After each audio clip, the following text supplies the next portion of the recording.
താൻ സ്നേഹിക്കുന്ന 100-ാമത്തെ വയസ്സ് ദൈവം കൊടുത്ത ആമേൻ ഒരേ ഒരു മകനായ ഇസഹാക്കിനെ യാഗം അർപ്പിക്കാൻ പറയുക.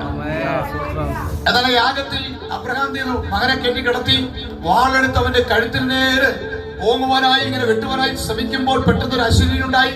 ബാലന്റെ കഴുത്തിൽ കൈവയ്ക്കരുത്, ബാലന്റെ ശരീരത്തിൽ കൈവയ്ക്കരുത്. ഈ ശബ്ദം കേട്ടപോലെ ഓങ്ങി വന്ന വാൾ അവിടെ നിന്നു.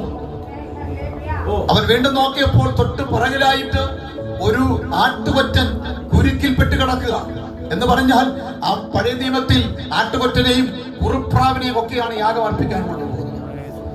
യേശുവിന്റെ അമ്മയായിരിക്കുന്ന മറിയയും യോസേപ്പും യേശുവിനെ ആലയത്തിൽ കൊണ്ട് ചെല്ലുമ്പോൾ അവർ ഒരു പ്രാവിൻ കുഞ്ഞുമായിട്ട് ചെന്നെന്ന് പറയുന്നു. യാഗം അർപ്പിക്കും. അപ്പൊ പഴയ നിയമത്തിൽ യാഗം, ദൈവത്തെ പ്രസാദിപ്പിക്കുവാൻ യാഗം. അപ്പൊ അന്ന് കഴിവുള്ളവൻ വലിയ കാളക്കുട്ടിയായിട്ട് പോകും, ആട്ടുകൊറ്റനുമായിട്ട് പോകും, കുഴപ്പമൊന്നുമില്ല. ആരെ കൊന്നാലും ഒരു കാളയെ കൊണ്ടുപോയാൽ മതി, പിടിച്ചു പറിച്ചാൽ ഒരു ആട്ടുകൊറ്റനെ കൊണ്ടുപോയാൽ മതി, കയ്യിലുള്ളവരെ കൊണ്ടുപോയാൽ മതി. പക്ഷേ പുതിയ വന്നപ്പോൾ ആമേൻ സ്തോത്രം അത് പോരാ. അദ്ദേഹം പറയുന്നു ആമേൻ സ്തോത്രം അനുസരിക്കുന്നത് ഏറ്റവും നല്ലൊരു യാഗമാണ്.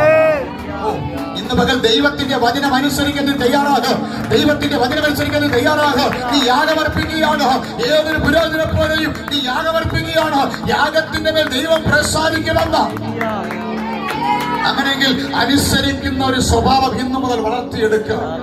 നിന്റെ അമ്മയെ നീ അനുസരിക്കുക, നിന്റെ സഹോദരന്മാരെ അനുസരിക്കുക, നിന്റെ ദൈവദാസനെ അനുസരിക്കുക, നിന്റെ സഭയെ നീ അനുസരിക്കുക, ദൈവവചനം പറയുന്നത് അനുസരിക്കുക. ഇന്ന് മുതൽക്കാലം അനുസരിക്കാത്ത ഒന്നിനെയും സ്വർഗത്തിൽ കയറ്റുമെന്നാലും വിചാരിക്കണ്ട. അങ്ങനെ സ്വർഗം അവിടെ തരിച്ചു കിടന്നാലും ശരി, അനുസരിക്കാത്ത നിന്നെ കയറ്റി അവിടെ ഇരുത്തത്തില്ല. സ്വത്രം അനുസരിക്കുന്നത് യാഗത്തെക്കാളും ശ്രദ്ധിക്കുന്നത് മുട്ടാടിന്റെ മേധസ്സിനെക്കാളും നല്ലത്.